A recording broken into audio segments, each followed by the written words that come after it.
Good morning everyone. जैसा कि हमने कल के क्लास में पढ़ा था एनोड रेस का एक्सपेरिमेंट, है ना। डिस्चार्ज ट्यूब में हमने क्या प्रोड्यूस करी थी, एनोड रेस, और वहां से हमको क्या पता चला था, discovery of proton. Discovery of proton के बारे में हमको वहां से पता चला था। अच्छा, अगर मैं आपसे पूछूं एनोड रेस किससे बनी है, तो आपका आंसर क्या था उस समय? क्या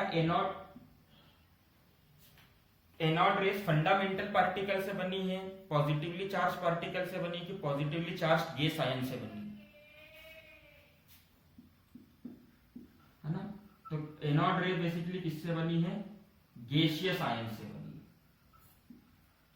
गैसियस आयन। तो डिस्कवरी ऑफ प्रोटॉन करते समय क्या देखा गया कि पता लगाओ किस चीज के लिए चार्ज बाय मास का रेशियो मैक्सिमम होगा। तो कौन से एलिमेंट के लिए चार्ज बाय मास का रेशियो मैक्सिमम आया था, कौन सी गैस के लिए? हाइड्रोजन गैस के लिए। तो उसका सिंपल सा लॉजिक ये है कि हाइड्रोजन का एटॉमिक मास क्या होता है, 1 यूनिट होता है।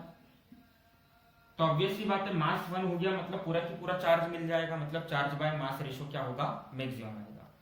अच्छा, एक और चीज जॉन डाल्टन बोल के गए थे कि एटम इज इलेक्ट्रिकली न्यूट्रल, मतलब एटम न्यूट्रल होता है। तो अगर इसके अंदर एक इलेक्ट्रॉन है तो प्रोटॉन भी कितना होगा, एक प्रोटॉन। तो हमने बाद में क्या बोल दिया था, in case of hydrogen, in case of hydrogen anode rays is made up of fundamental particle, made up of fundamental particle। और इस फंडामेंटल पार्टिकल को हमने क्या नाम दिया था,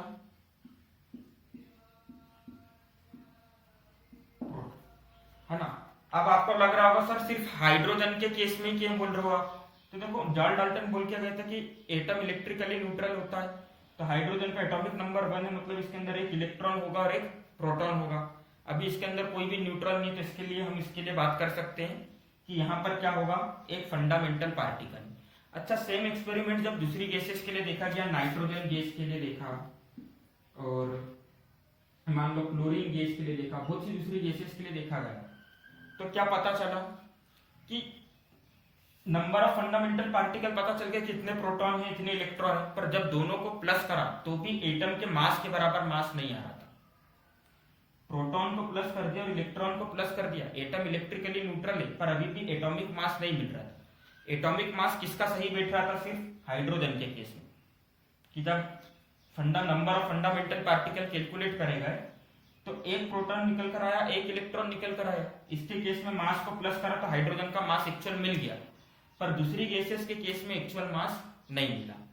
वहां से एक आइडिया लगा दिया था रदरफोर्ड ने और जे थॉमसन ने कि there is one more fundamental particle, कि यहाँ पर एक और फंडामेंटल पार्टिकल होगा, पर अभी उसके बारे में डिस्कवरी नहीं हुई।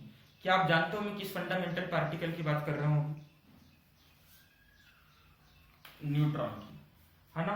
तो अभी तक डिस्कवरी हो चुकी थी इलेक्ट्रॉन की, प्रोटॉन की, और एक अंदाजा लग गया था थॉमसन को कि there is one more fundamental particle, यहां पर एक और फंडामेंटल पार्टिकल होगा। पर उसके ऊपर चार्ज क्या होगा, उसका मास क्या होगा, उसके ऊपर चार्ज होगा या नहीं होगा, ये सब कुछ एक्सपेरिमेंट से पता नहीं चल पाया। अब देखो, ये सब चीजें तो चल रही थी 18 सेंचुरी में, मतलब 1806 की बात कर ले, 18 वगैरह में, है। 19 सेंचुरी की स्टार्टिंग में कुछ 1903 या 1906 होगा, है ना। एक बार देख लेना, मुझे फिगर प्रॉपरली बिल्कुल याद नहीं है, ना। 19 सेंचुरी की स्टार्टिंग में, in the beginning of 19 century, J Thomson नाम के साइंटिस्ट ने सबसे पहला क्या दिया, एटॉमिक मॉडल दिया। देखो, डाल्टन से एटॉमिक थ्योरी लेकर गए थे कि एटम कैसे कंबाइन होंगे, इन्होंने क्या दिया, एटॉमिक मॉडल, कि एक्चुअल में एटम कैसा दिखेगा, उसके अंदर क्या क्या चीजें होगी। इनके ज्यादा प्रायोरिटी क्यों मिली, इनको ज्यादा मतलब इंपॉर्टेंस क्यों मिला, क्योंकि इन्होंने अपने मॉडल में सब एटॉमिक पार्टिकल की बात करी। तो सबसे पहला एटॉमिक मॉडल किसने दिया था, जे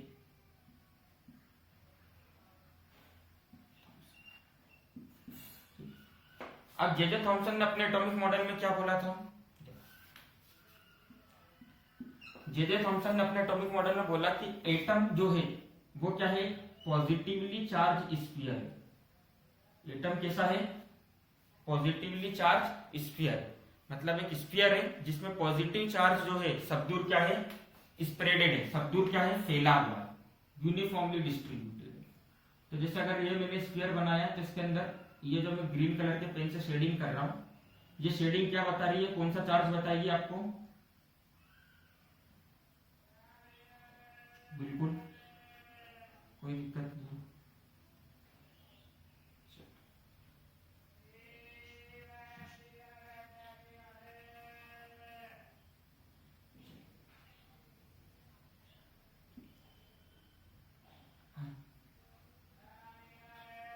जल्दी से शेडिंग कर देते हैं कैसी भी अभी। तो जे थॉमसन ने अपने पहले मॉडल में क्या बोला कि atom is made up of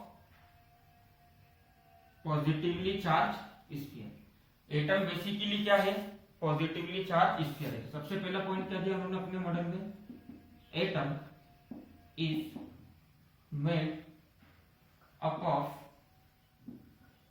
positively charge sphere. Basically atom किससे मिलकर बना हुआ है, पॉजिटिवली चार्ज स्फीयर। मतलब एटम में सब दूर क्या फैला हुआ है, कौन सा चार्ज फैला हुआ है सब दूर, पॉजिटिव चार्ज फैला हुआ है। सेकेंड पॉइंट में उन्होंने बोला इस एटम में क्या इंबेडेड है, electrons is embedded in atom. Atoms के अंदर क्या जड़े हुए हैं, इंबेडेड मतलब उसके अंदर प्रेजेंट होना। जैसे तरबूज के अंदर बीज होते हैं,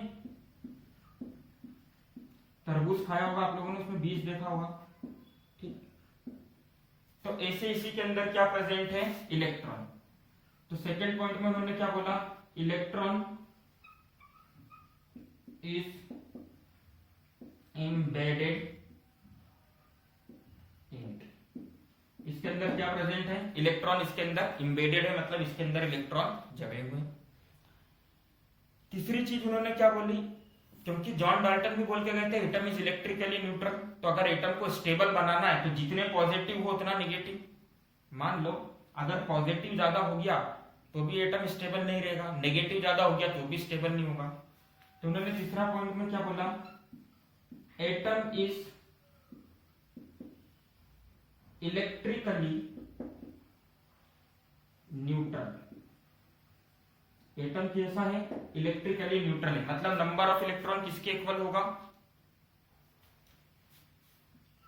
number of electron must be equals to number of proton, ठीक। और ये चीज उनको कहां से मिली थी, वो हाइड्रोजन वाले एक्सपेरिमेंट को अगर देखा जाए वैसे। तो ये इमेजिनेशन के बेसिस और कुछ सर्टेन एक्सपेरिमेंट के रिजल्ट के बेसिस पर उन्होंने अपना सबसे पहला मॉडल दिया। इस मॉडल को प्लम पुडिंग मॉडल भी बोला जाता है, वाटरमेलन मॉडल भी बोला जाता है। अगर हम इसको अपने घर की नॉर्मल खीर से कंपेयर करें तो खीर से कैसे कंपेयर कर सकते हैं इस मॉडल को आप, कि खीर के अंदर जो दूध और चावल है बेसिकली वो क्या है, पॉजिटिवली चार्ज है, और जितने भी आप ड्राई फ्रूट्स उसके अंदर डाल रखे हैं आप लोगों ने वो सब क्या है, इलेक्ट्रॉन है। सिमिलरली एटम के मॉडल को हम किससे कंपेयर करते हैं, वाटरमेलन से, कि वाटरमेलन के अंदर जो रेड कलर का इडिबल पार्ट होता है वो क्या है, पॉजिटिवली चार्ज पार्टिकल है, पॉजिटिव चार्ज डिस्ट्रीब्यूटेड है। और जो तरबूज के अंदर बीज होते हैं वो क्या है, इलेक्ट्रॉन है। क्लियर है सबको, कोई डाउट है इसके अंदर, है ना। पहला एटॉमिक मॉडल सबको समझ में आ गया। पहला एटॉमिक मॉडल क्या था, कि atom is made up of positively charge sphere in which electron is embedded. अब डायरेक्टली आप इसको कैसा लिख सकते हो, तीनों पॉइंट को मिला के, atom is made up of positively charge sphere in which electron is embedded, atom is electrically neutral. इस पॉइंट में क्या बता दिया, एटम की स्टेबिलिटी बता दी, है ना, कि एटम स्टेबल है।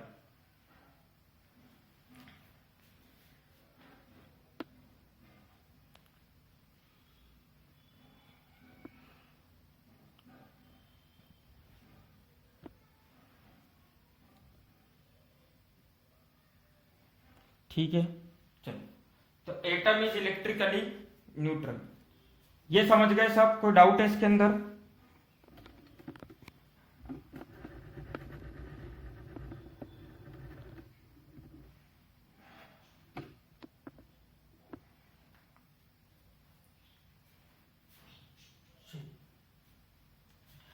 अब देखो थॉमसन का जो मॉडल था उसको बहुत इंपॉर्टेंस मिली, क्योंकि उन्होंने 19th सेंचुरी में ये सब बातें कही थी। अभी कहते तो कोई भी मतलब इनकी बातों पे विश्वास नहीं करता, पर 19th सेंचुरी में इन्होंने पहला वैलिड एटॉमिक मॉडल दिया, तो इनको बहुत मतलब इंपॉर्टेंस मिली, इनके एटॉमिक मॉडल को भी हर जगह इंपॉर्टेंस दी गई। और इसके लिए इनको कौन सा प्राइज मिला?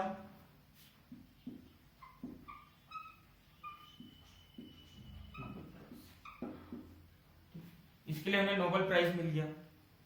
अच्छा, बाद में जैसे जैसे एटम के ट्रेंड चल रहा था कि एटम के बारे में डिस्कवरी करना, तो बाद में जब सर्टेन मोर एक्सपेरिमेंट्स को परफॉर्म करा गया, तो क्या पता चला कि ये जो इन्होंने थॉमसन ने जो चीजें बोली थी वो क्या है?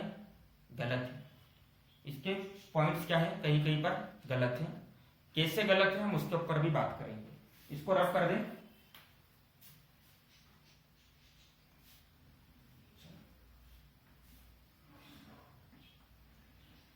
तो थॉमसन के मॉडल को गलत साबित करने की जो स्टार्टिंग थी, है ना, उसमें सबसे मेजर की रोल शामिल हुआ कहां से?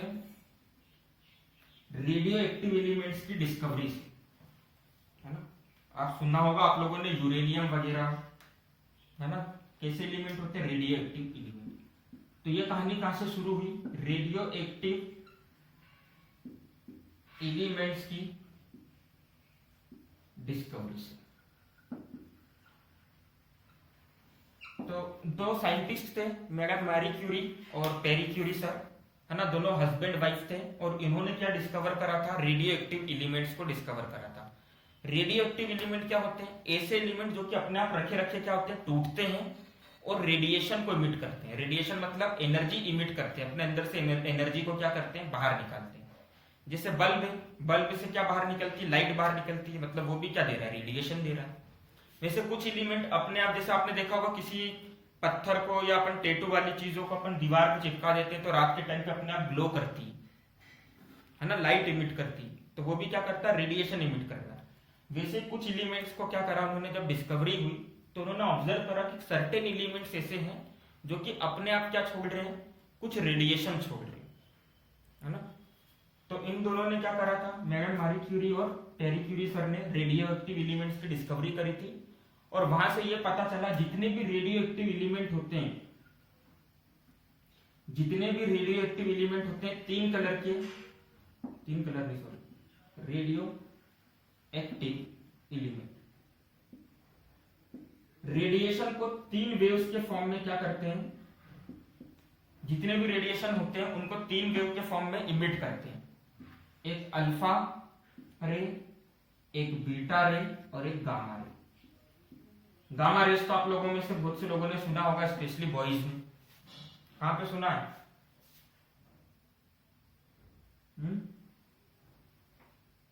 गामा रेस करके कुछ सुना है?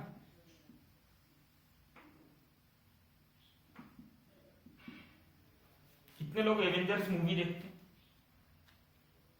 मार्वल के फैंस हैं? अरे हल्क के बारे में सुना है? गामा रेस, है ना, पूरा एक्सपेरिमेंट दिखाते हैं उस मूवी में। चलो, तो रेडियो एक्टिव एलिमेंट्स जो होते हैं वो क्या करते हैं? तीन फॉर्म में रेडिएशन को इमिट करते हैं, अल्फा रेस, बीटा रेस और गामा रेस। इनमें से अल्फा रेस के बारे में जब स्टडी करी गई तो क्या पता चला कि अल्फा रेस जो बनी है वो ऐसे पार्टिकल से बनी है जिसका एटॉमिक नंबर 2 है, या जिसके ऊपर पॉजिटिव चार्ज कितना यूनिट्स है? 2 यूनिट्स पॉजिटिव चार्ज है, और एटॉमिक मास कितना है? 4। तो ऐसा एक ही पार्टिकल होता है He2+, हीलियम 2+, है ना, इसके ऊपर पॉजिटिव चार्ज है और हीलियम का एटॉमिक मास कितना होता है? 4। तो हमने क्या बोला कि अल्फा रे किससे मिलकर बनी है? He2+ से। अच्छा, अगर आपसे कोई भी कभी भी कहीं भी वाइवा में क्वेश्चन पूछता है कि अल्फा पार्टिकल क्या होता है, तो आपको क्या बोलना है? क्या बोलोगे आप? He2+ पार्टिकल, है ना, हीलियम 2+। हीलियम पार्टिकल नहीं बोलना, नहीं तो वो हीलियम का एटम भी समझ सकते हैं, पूरा बोलो उसको He2+। चलिए, जब बीटा रेस की स्टडी करी गई तो बीटा रे की स्टडी करने से पता चला कि बीटा रे is made up of fundamental particle. Beta रे किससे मिलकर बनी है? फंडामेंटल पार्टिकल जिसके ऊपर नेगेटिव चार्ज होता है, मतलब किससे मिलकर बनी है? इलेक्ट्रॉन से। और जब गामा रेस के बारे में स्टडी करी गई तो गामा रेस कैसे पता चला कि अगर हम इलेक्ट्रॉन से बनने वाली रेस को, मतलब कैथोड रेस को, किसी हेवी एटॉमिक मास वाले या किसी डेंस एलिमेंट से स्ट्राइक कराते तो एक ऐसी रेस बन रही थी जो कि इलेक्ट्रिक फील्ड में भी डेविएट नहीं हुई, मैग्नेटिक फील्ड में भी उसने अपने रास्ते को नहीं छोड़ा, जिस रास्ते में चल रही थी उसी रास्ते में चलती गई। तो उसी रेस को हम क्या बोलेंगे? Gamma rays. तो बेसिकली गामा रेस क्या है? एक्स रेस फॉर्म में। ठीक है, क्लियर है सबको? अब हाँ, बहुत ज्यादा है ना। तो अल्फा बीटा और गामा रेज में जब पेनिट्रेटिंग पावर पता करी गई कि किसमें ज्यादा पावर है, कौन किस चीज को मतलब ज्यादा जल्दी पेनिट्रेट कर सकती, पेनिट्रेट कर सकती मतलब अगर मान लो मैंने लेजर लाइट को इस पेन के ऊपर इंसिडेंट कराया तो इस पेन में कितनी जल्दी छेद कर सकती है, या ये पेन जिस मेटल का बना उसके अंदर कितनी जल्दी होल कर सकती है, तो उसको हम बोलते हैं पेनिट्रेटिंग पावर, मतलब उसके आर पार जा सकती है।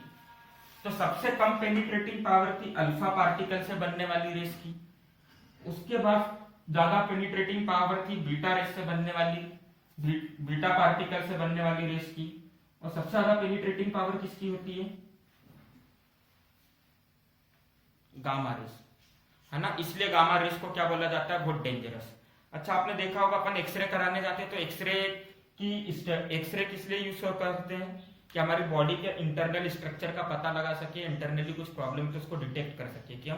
क्योंकि इसकी पेनिट्रेटिंग पावर बहुत ज्यादा होती है ना, जल्दी से 2 सेकंड के अंदर बॉडी के अंदर तक पूरा चला जाएगा। ठीक, हड्डियों में से भी बाहर निकल जाता है। आप बोन्स का एक्सरे कराते हो तो क्या होता है? एक्सरे आई, बोन के ऊपर स्ट्राइक करी और निकल के चली गई। और आपने देखा होगा क्या, एक्सरे मशीन को जब एक्सरे कराते हैं तो कितनी देर के लिए चालू करते हैं? 1 घंटा 10 मिनट के 5 सेकंड के लिए। कितनी देर के लिए चालू होती है मशीन एक्सरे वाली? करवाया होगा आपने से, कभी कोई गया होगा तो 5 से 10 सेकंड, है ना। मुश्किल से 5 से 10 सेकंड। क्यों? क्योंकि उतना सफिशियंट होता है। अगर उससे ज्यादा हो जाए तो हमारे लिए बॉडी के लिए हार्मफुल होगा। ठीक। और एक्सरे रूम के आसपास ये भी लिखा रहता है कि जो प्रेग्नेंट लेडीज वगैरह हैं, है ना, ये प्रेग्नेंट वुमेन्स की एंट्री अलाउ नहीं है। क्यों? क्योंकि this radiations are very harmful. Clear है सबको? पेनिट्रेटिंग पावर ज्यादा होता है ना, मतलब न्यूबॉर्न बेबी के लिए भी दिक्कत हो सकता है उसमें। चलो रफ कर दूं इसको मैं। तो अल्फा पार्टिकल की पेनिट्रेटिंग पावर कम थी, बीटा की थोड़ी ज्यादा और गामा की सबसे ज्यादा। अब इसी बीच में एक साइंटिस्ट थे जिनका नाम था अर्नेस्ट रदरफोर्ड। और रदरफोर्ड जो साइंटिस्ट थे ना, बहुत रिच साइंटिस्ट थे। मतलब जैसे बहुत इंडस्ट्रियलिस्ट होते हैं ना, पैसे वाले साइंटिस्ट, बहुत पैसे वाले साइंटिस्ट थे।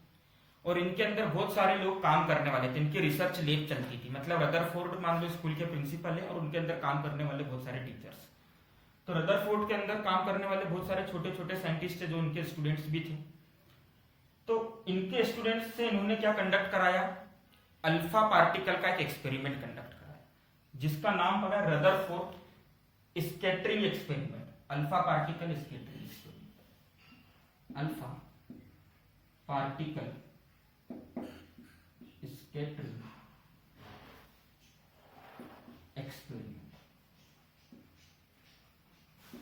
और इसके जो रिजल्ट आए वो सबको चौंका देने वाले थे। अच्छा, इन्होंने क्या करा? अल्फा पार्टिकल किसमें से निकल रहा था? रेडियम में से, है ना। रेडियम एक रेडियो एक्टिव एलिमेंट होता है। तो रेडियम में से अल्फा पार्टिकल निकल रहा था और उसको किसमें पैक करा दिया? रेडियम को ऐसा रखा लेड के बॉक्स में। किसके बॉक्स में रखा? लेड। अब लेड का बॉक्स क्यों यूज करते हैं? क्योंकि लेड हेवी एटॉमिक मास वाला एलिमेंट होता है, तो ज्यादा रेडिएशन इससे बाहर नहीं जा पाए।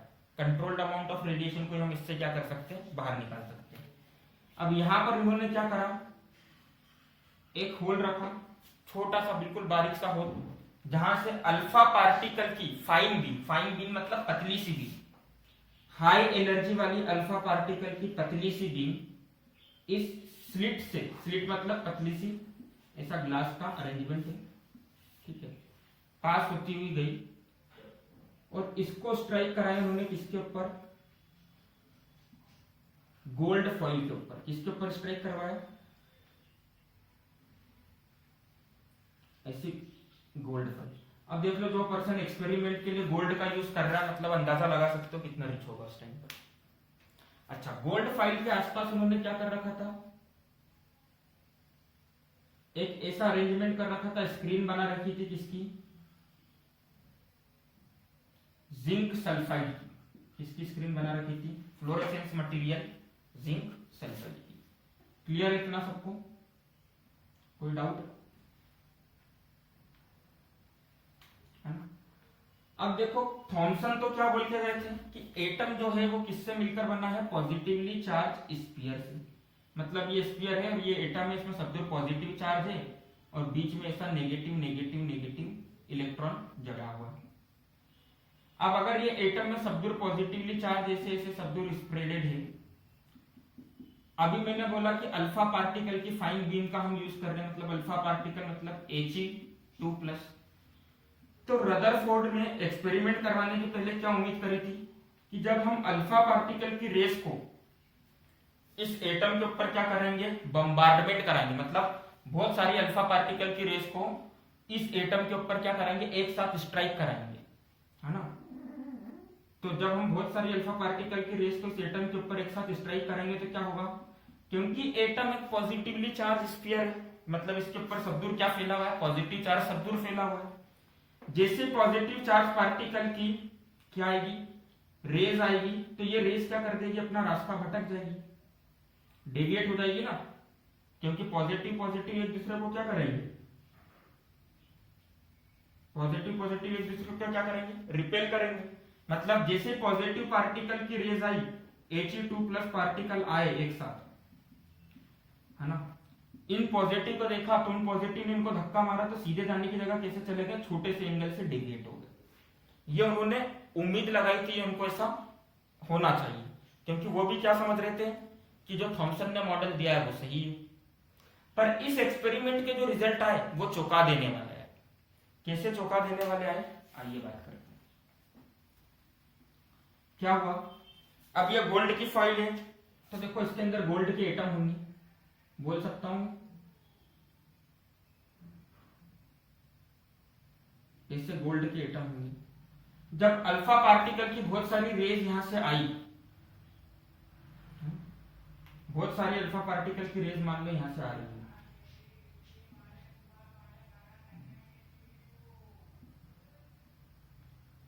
तो मान लो मैंने 20,000 अल्फा पार्टिकल की रेस को पहुंचाया, तो इसमें से 99.9% जो रेस थी बिना किसी डिफ्लेक्शन के सीधे की सीधे पास हो गई। मतलब उन्होंने अपने पाथ में कोई भी चेंज नहीं करा, डायरेक्टली कैसे पास हो गई, सीधे पास हो गई। और लाइट कहां पर ग्लो हुई,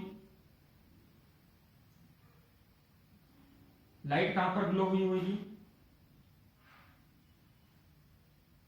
ठीक गोल्ड फॉइल के पीछे। अगर थॉमसन सही होते तो लाइट कहां पर ग्लो करनी चाहिए थी, इस पोर्शन में और इस पोर्शन में, डेविएशन के बाद।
देखो इस एक्सपेरिमेंट के अंदर क्या हुआ, जब हमने 20,000 अल्फा पार्टिकल को एक साथ बम्बार्ड कराया, इसके ऊपर स्ट्राइक कराया गोल्ड फॉइल के एटम, तो क्या हुआ 99.9% जो अल्फा रेस थी वो डायरेक्टली बिना किसी डेविएशन के पास होगी।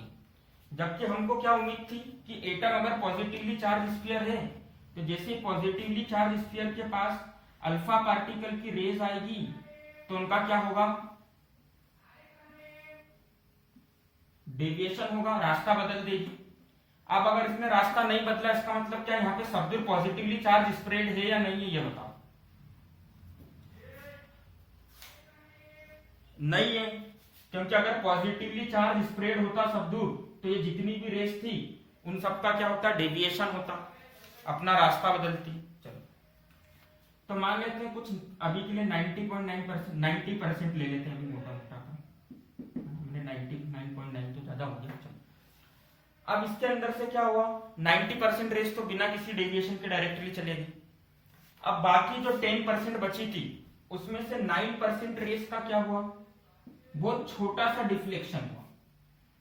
9% रेस का क्या हुआ, बहुत छोटा सा डिफ्लेक्शन हुआ। मान लो ये रे यहां पर आ रही थी, यहां से डिफ्लेक्ट हुई और यहां पर आके स्ट्राइक करी।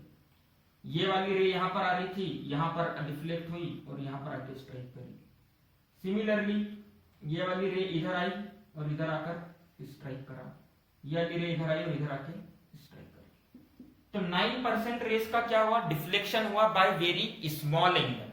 ऐसा नहीं कि बहुत बड़ा डिफ्लेक्शन हुआ, ऐसा नहीं हुआ कि यहां पर आई रे और टकरा के यहां आ गई या टकरा के इधर चली गई। ठीक, 20,000 में से सिर्फ एक अल्फा पार्टिकल की रे ऐसी थी जो कि सीधी आई और टकरा कर वापस कहां चली गई, बाउंस बैक हो गई। मतलब टकरा के वापस कहां चली गई, पीछे चली गई। और पीछे जहां हमने जिंक सल्फाइड की स्क्रीन लगा रखी थी वहां पर इसकी वजह से क्या हो गया, ग्लो आ गया। सिर्फ 20,000 में से एक पार्टिकल अल्फा पार्टिकल की रे ऐसी थी। ये चीज सबको समझ में आ गई है ना। चलो तो इसी को मैं थोड़ा सा डायग्राम को थोड़ा सा चेंज कर देता हूं और फिर हम इसके ऊपर डिस्कस करते हैं। तो यहां से क्या अंदाजा लगाया गया कि this may be possible that our atom is like that. तो हमारा एटम कैसा है, कुछ इस तरह से है। सेंटर में क्या है उसके बारे में मैं बाद में बताऊंगा। मान लो अभी कुछ इस तरह से। अब जो 20,000 अल्फा पार्टिकल की रेस भेजी थी उसमें से 90% तो सीधी चली गई, उनकी वजह से डायरेक्टली कहां पर ग्लो आया, ये पीछे लगी हुई जिंक सल्फाइड की स्क्रीन पर ग्लो आया। ठीक, तो यहां से पहला कंक्लूजन हमने क्या निकाला कि एटम में बहुत सारी जगह तो क्या पड़ी हुई है, खाली पड़ी हुई है। Most of the space in atom is empty. अगर स्पेस एम्प्टी नहीं होती तो दो केस होते हैं, पॉजिटिवली चार्ज पार्टिकल के सामने आता तो डेविएशन हो जाता, मतलब अपना रास्ता भटक जाती ये रेस। नेगेटिवली चार्ज पार्टिकल्स आती तो टकराती और या तो अल्फा पार्टिकल की रे वहीं रुक जाती या कुछ और होता, एटम का डिसइंटीग्रेशन होने लगता, टूटने लगता। पर ऐसा कुछ नहीं हुआ, डायरेक्टली सीधे की सीधे पास हो गई। तो हमको पहला पॉइंट क्या मिल गया यहां से कंक्लूजन का कि most of the space in atom is empty. कुछ 9% रेस का क्या हुआ, बहुत छोटे से एंगल से डेविएशन हुआ। बहुत छोटे से एंगल से डेविएशन हुआ मतलब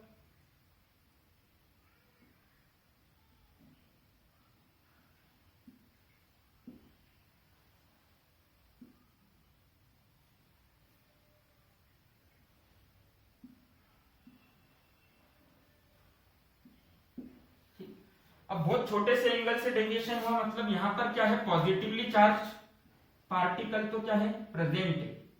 पॉजिटिवली चार्ज पार्टिकल तो प्रेजेंट है, पर क्या ये पॉजिटिवली चार्ज पार्टिकल सब दूर फैले हुए हैं, नहीं फैले। ये कहीं पर किसी जगह पर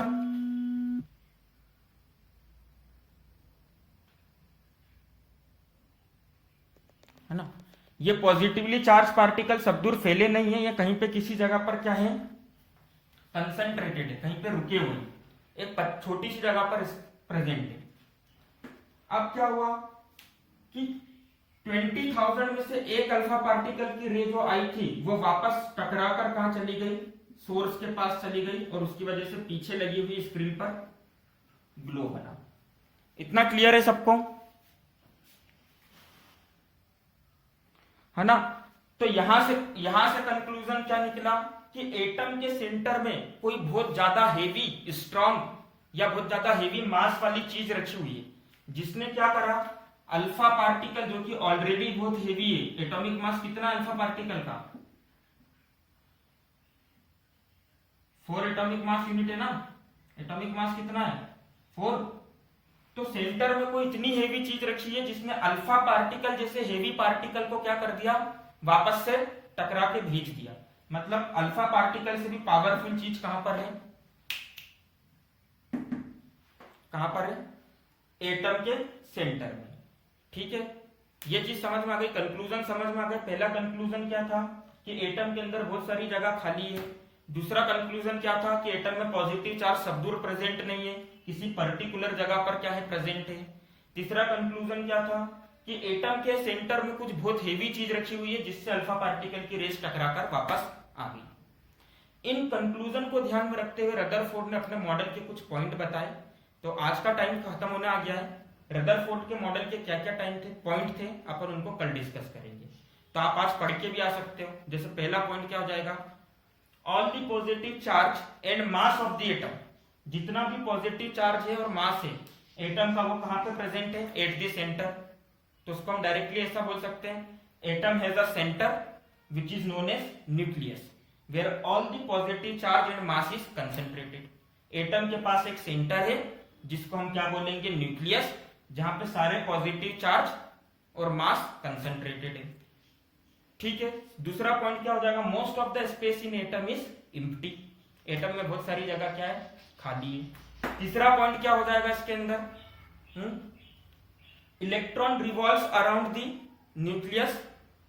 इलेक्ट्रॉन किसके आसपास रिवॉल्व करेंगे, न्यूक्लियस के, क्योंकि पहला पॉइंट तो पहले, एक पॉइंट तो पहले से चला आ रहा है कि एटम इज इलेक्ट्रिकली न्यूट्रल। तो electron revolve around the nucleus in a circular path. Electron nucleus के आसपास किसमें घूमेंगे, एक सर्कुलर पाथ में, और इस सर्कुलर पाथ को हम क्या बोलेंगे, ऑर्बिट। क्लियर है सबको, है ना? तो ये 3 पॉइंट है जो आपको लिखना है, और रदरफोर्ड का मॉडल कंप्लीट हो गया। तो ये आप लिख लीजिए, मैंने वापस से डिक्टेट करके बता देता हूं। सबसे पहला पॉइंट क्या है, atom has a centre which is known as nucleus. Atom के पास एक सेंटर है, atom has a centre, it is called nucleus where all the positive charge and mass of atom is concentrated. Atom के पास एक centre है जिसे हम न्यूक्लियस कहेंगे, जहां पर सारा पॉजिटिव चार्ज और एटम का मास क्या है, कंसेंट्रेटेड है, मतलब रखा हुआ है। सेकेंड पॉइंट क्या था, most of the space in atom is, most of the space in atom is empty. तीसरा पॉइंट क्या हो जाएगा, electron revolves around the nucleus in a circular path known as orbits. Clear है सबको?